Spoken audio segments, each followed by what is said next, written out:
नमस्कार, मैं अरविंद कुमार सिंह। आप देख रहे हैं मौरधौर एक्सप्रेस। अभी हम पहुंच चुके हैं मुजफ्फरपुर जिले के बोचहा प्रखंड के देवगन पंचायत में। यहाँ पे जो वर्तमान मुखिया जी हैं अजय जी, उनसे अभी हम बात करते हैं विकास के मुद्दे पे और क्या विकास हुई है और कहाँ रुक गया है, उनसे भी हम बात करते हैं। सर, आपका नाम क्या होगा? जी नमस्कार, मेरा नाम हुआ अजय कुमार जी।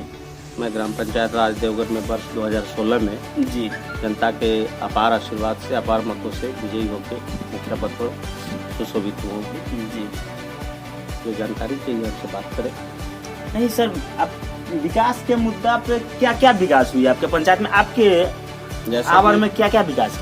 जैसा कि जानकारी के लिए बता दें कि सर्वप्रथम जब मैं ग्राम पंचायत के मुखिया के रूप में यहाँ चुना गया जी, तो हमारे ग्राम पंचायत के अंतर्गत 2 पंचायत भवन हैं जहाँ बैठकर इस पंचायत का पूरा काम होना चाहिए था, जो वर्षों से नहीं हो पा रहा था।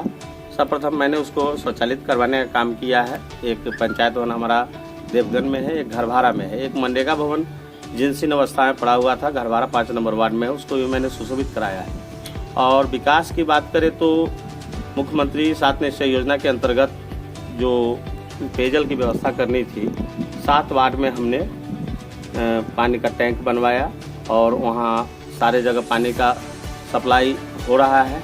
7 वार्ड हमारा पीएचडी के द्वारा किया गया है काम। गली नली के संदर्भ में जानना चाहेंगे तो जहाँ पगडंडी हुआ करती थी, मैंने स्थानीय स्तर पर बात कर वहाँ सड़कें बनवाने का काम किया है। हमारे ग्राम पंचायत के अंतर्गत एक 11 नंबर वार्ड और एक 14 नंबर वार्ड जो अल्पसंख्यक की बस्ती है जी, आज़ादी के बाद पहली बार वहाँ विद्युतीकरण हुआ है और वहाँ सड़कें बनाई गई हैं। एक हमारा हनुमान नगर टोला है, वार्ड संख्या 13, जहाँ आज़ादी के बाद पहली बार पक्की सड़कें बन रही हैं। मिट्टी और ईंट से बनी हुई सड़कें थी, जहाँ आने जाने में काफ़ी असुविधा हुआ करती थी, वह मुख्यमंत्री ग्रामीण संपर्क योजना के अंतर्गत बनाई जा रही है। इसके लिए भी मैंने यहाँ से प्रखंड स्तर से जिला स्तर तक बातचीत किया, लिखने का काम किया। और हमारे ग्राम पंचायत के अंतर्गत विभिन्न ऐसे सड़कें बने हैं जो काफ़ी महत्वपूर्ण थी, जिसके कारण काफ़ी असुविधा उठाना पड़ता था, उस सबको मैंने दुरुस्त कराने का काम किया है। सर, आपको लगता है कि किसी क्षेत्र में आपका विकास जो है कम हुआ है या रुक गया है? कुछ ऐसे क्षेत्र है, जैसे कि हमने यहाँ पुस्तकालय भवन हमारे ग्राम पंचायत में जो सन 1965 के करीब करीब बना था, वो जीर्णोद्धार उनका करवाया है। वहाँ पुस्तकालय का सुचारू ढंग से चलना उचित है। हमने अस्पताल में भी कुछ काम करवाया है, लेकिन अस्पताल की बिल्डिंगें जो है काफ़ी पुरानी हो गई है, खिड़की दीवार दवा का ठीक ढंग से रख रखाव नहीं। और शिक्षा व्यवस्था की जहाँ तक बात की जाए, जो पूरे बिहार की हालात है, हमारे ग्राम पंचायत में कोई खास सुधार नहीं है उसमें। और मैं एक शिक्षित व्यक्ति होने के बावजूद भी उसमें सुधार नहीं कर सका। उसका स्थानीय सबसे बड़ा मुद्दा यह रहा कि सारे शिक्षक हमारे स्थानीय हैं, तो शिक्षा के क्षेत्र में मैं ज़्यादा सुधार नहीं कर पाया। आंगनबाड़ी की जो हालत है उसमें सुधार हुई है। आंगनबाड़ी जो पहले सिर्फ कागजों में सिमटी हुई थी, अब ज़मीन पर चलती है।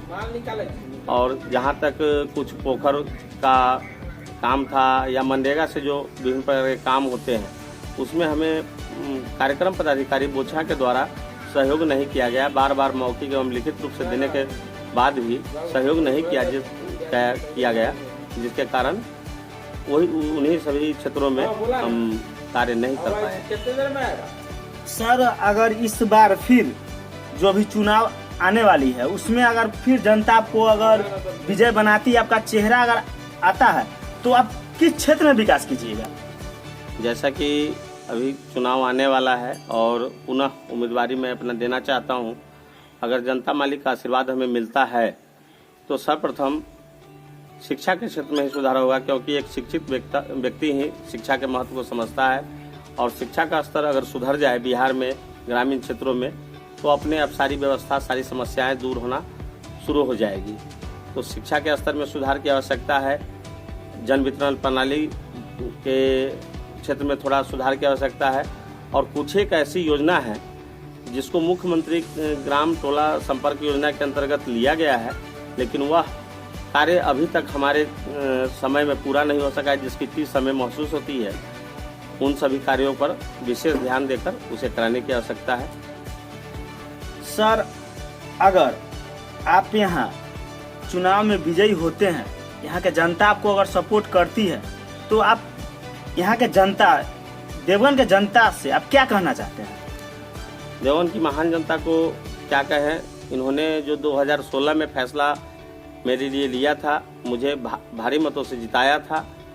गलतियां तो सबसे होती है, अगर कहीं कोई त्रुटि रह गई होगी तो उसके लिए मैं यहाँ के जनता से क्षमा मांगता हूँ और पुनः एक बार विश्वास करने के लिए वचन देता हूँ, अपना वादा करता हूँ कि मैंने बहुत सारे विकास कार्यों को कराया है पंचायत के अंतर्गत 14 वार्ड के सभी टोलों में। तो उन विकास कार्यों को देखते हुए, हमारे विचार आचार को देखते हुए पुनः एक बार मौका देंगे और अगर कहीं त्रुटि हो गई तो अपने बेटा, अपना भाई, अपना बंधु समझकर हमें माफ़ करेंगे।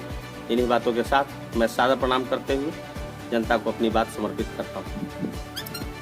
आप देख सकते हैं कि यहाँ के वर्तमान जो मुखिया जी हैं वो अपना कार्य जो पिछले जो मुखिया जी थे उनसे बेहतर बता रहे हैं और इनका कहना है कि अगर मेरा चेहरा अगर इस बार फिर अगर आता है तो बढ़ चढ़कर विकास करेंगे। नमस्कार।